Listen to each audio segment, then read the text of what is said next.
ज़म्बीज़ी Africa का चौथा सबसे लंबा दरिया है, अफ्रीका का सबसे तवील मशरिक़ में बहने वाला दरिया और अफ्रीका से बहर हिंद में बहता सबसे बड़ा दरिया है। इसका निकासी आबका तास 1,399,000 मुरब्बा किलोमीटर और है। 5,64,000 मुरब्बा मील पर मुहित है, जो दरियाए नील के निस्फ से थोड़ा कम है। 2,676 किलोमीटर 1,599 मील दरिया ज़ैम्बिया में बढ़ता है और मशरक़ी अंगोला से होता हुआ नमीबिया की शमाल मशरक़ी सरहद और बोट्सवाना की शमाली सरहद के साथ साथ फिर ज़ैम्बिया और ज़िम्बाब्वे के दरमियान सरहद के साथ मोज़म्बिक तक जाता है, जहां ये मुल्क को खाली करने के लिए उबूर करता है। बाहर हिंद में ज़म्बीज़ी की सबसे नुमायां खुसूसियत विक्टोरिया आबशार है।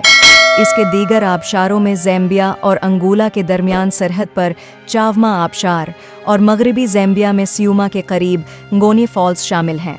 दरिया पर पन बजली के दो अहम ज़राया करीबा डीम हैं, जो ज़ैम्बिया और ज़िम्बाब्वे को बजली फराहम करता है, और मोज़म्बिक में काहुरा बासा डीम, जो मोज़म्बिक और जनूबी अफ्रीका को बजली फराहम करता है। मज़ीद बरां दो छोटे पावर स्टेशन ज़ैम्बिया में दरियाए ज़म्बीज़ी के साथ हैं, एक विक्टोरिया फॉल्स पर और दूसरा ज़ेंगामीना में अकीलिंग डिस्ट्रिक्ट में कीलिन हल के करीब।